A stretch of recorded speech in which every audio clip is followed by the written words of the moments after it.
When you have a partner that's constantly communicating, maybe not saying, but they communicate that you're being selfish because you're doing all these things, or you want to do certain things, or because you're not doing things that are for them, and they tell you this whole narrative that it kind of sounds like, yeah, maybe I'm being selfish, but I want to do these things, and how much do I give, or how much do I not give to not consider myself selfish? And then you start feeling guilty, or like you have an obligation, or just afraid.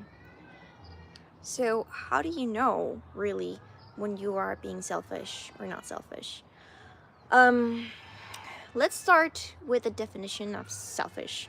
So, selfish is someone that has no consideration for others, meaning your needs are going to be more important than everybody else's needs.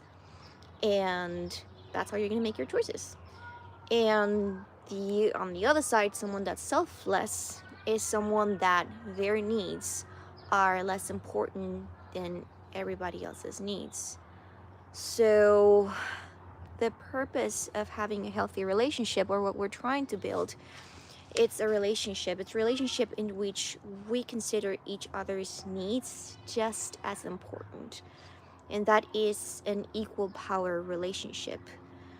And when we have that, and when we feel free to be ourselves and free to do what we want within the boundaries that keeps us safe, and we build that trust that we care about each other, that we will try our best to fulfill each other's needs, then that starts feeling like a very, very close and healthy relationship, right?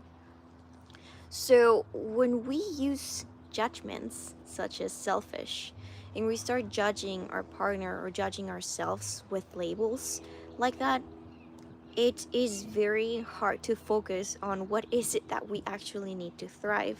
So that's why I encourage people to stay away from labels. If you're using a label such as selfish, it's just like, oh, I just shouldn't use this label. But it's not like, don't use it ever, don't talk that way. It's more a wake up call. It's just like when we have feelings, right? Okay, they're not to not use to just not believe them. Listen to them, because they're telling you something. They're telling you that you are needing something in your life. So when we use judgments with our partners, it's very hard to not get into the game of who is in the right and who is wrong. Because if you're selfish, then you're wrong, right? So you have to change. And that's another reason why I like to stay away from judgments and instead focus into what do we need to thrive. Now, when we're going into that game of what is right, who's in the right, and who is wrong, we fall into moral conflicts. And moral conflicts are very hard to solve. We it's one of the hardest things to solve. So we have to stay away from what is right and what is wrong. Not making about morals, but making about how can we cooperate together to get the best life out of this. Hi everybody. Um, and that is a win-lose game, and that is not a relationship in which you're going to thrive. If you are playing a game in which one of you is going to win and the other one's going to lose, no one's going to want to lose. So you're going to really fight for your life, fight to not lose, and get the best out of this. So in equal power relationships and thriving relationships, we want to get into we want to get into the game of win-win. How do we do that? Again, we shift into what do we both need to thrive? What do you need to thrive? What do I need to thrive? And how do we make that work? And that again is not with labels. That's shifting it from labels. Um when this is just self-disclosure, it sometimes it's very hard to shift to what do I need to thrive, because a lot of people are so used to thinking about, I don't need that, maybe I remember in my past relationship, I wanted really to go to the beach every weekend. Not even every weekend, but from time to time. In that time right now I do. I love going out to nature. And what my ex-husband used to say was like, you don't need that. You don't need that. Like, that's so, like, no, I don't like going to the beach. Why would you want to go to the beach? If I'm not going to enjoy it, then why would you want to go? So um you start believing that you don't need certain things. Those are just maybe preferences, or you'll be fine. But then you start getting into the game of, well, what are my needs? What is that really a need, or is that not a need? Well, need for what? If you want to be in this life and your goal is to survive, then you definitely don't need that. You don't need any of that. But what we want to achieve in this relationship, in your relationship, you want to feel like you're thriving. You want to feel really happy. So then what do you need to thrive in your life? Yeah, I envision that in my life, I go out to nature every weekend. I would feel so full of life. So that is a need. That is a need. And everyone has different human needs, like the need to play. That is a human need.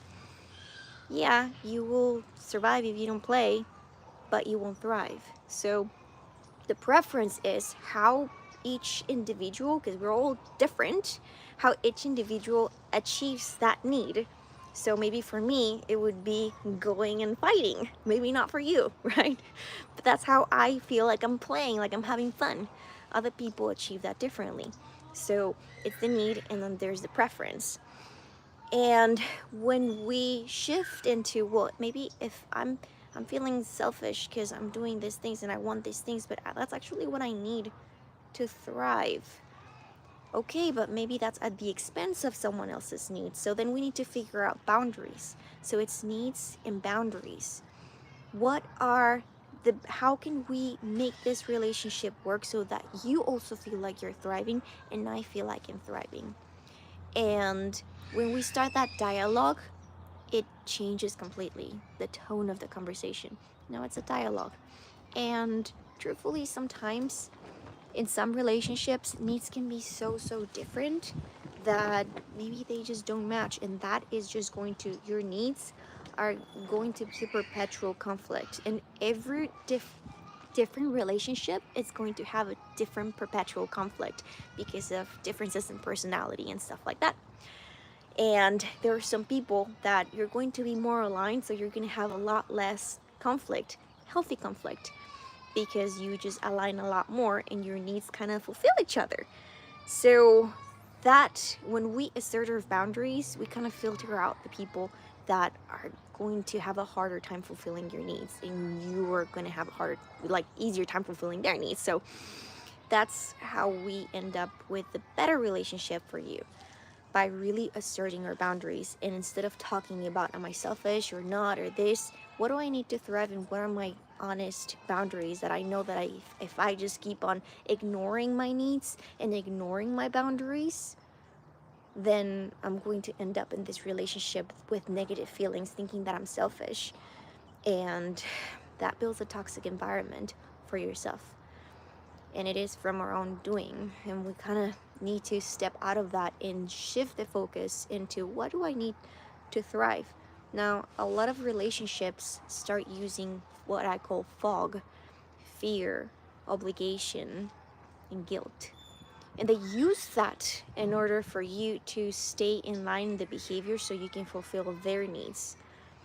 And when you start feeling that, when you start either feeling guilt, it might be not because they're putting that on you. You might be used to feeling fear, guilt, and I have to do this. This is my duty. And that's when we have to get out of that and start focusing on our needs. Well, I feel guilty, but I actually do need this to thrive and feel better. And I am a better person doing these things, and I have a lot more energy, and I feel a lot better with you when I'm actually fulfilling my needs to thrive. So whenever we start doing that and believing more in our trusting our feelings and what we need and our boundaries, we can communicate that. And when the other person realizes that that is something that you need, they can decide to work with you or not work with you. And that's how you notice, okay, this person's gonna work or not work with me. And the purpose of a healthy relationship is to build trust. Trust that I can see that maybe you don't want to work with me, and that's probably because you need a different relationship, and I care for you and I want the best for you. And maybe what you need is someone else. So it's really building trust is thinking about the other person's needs, boundaries, and communicating that I have your best interest in mind and I want what's best for you and I know what's best for me. So um that's the whole point of this, building trust and being aware. And how are you going to do that? Being aware of their needs to thrive and their boundaries.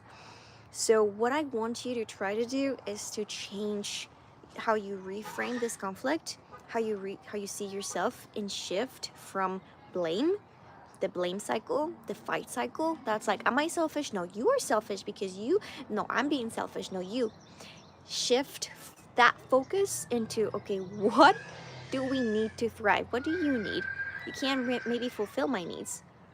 Okay, so maybe you need this, I need this, and how do we make that work?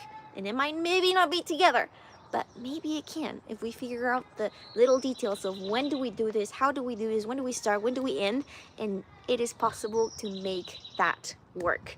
That way you don't feel selfish. The other person's not being selfish, and you can actually thrive in this relationship.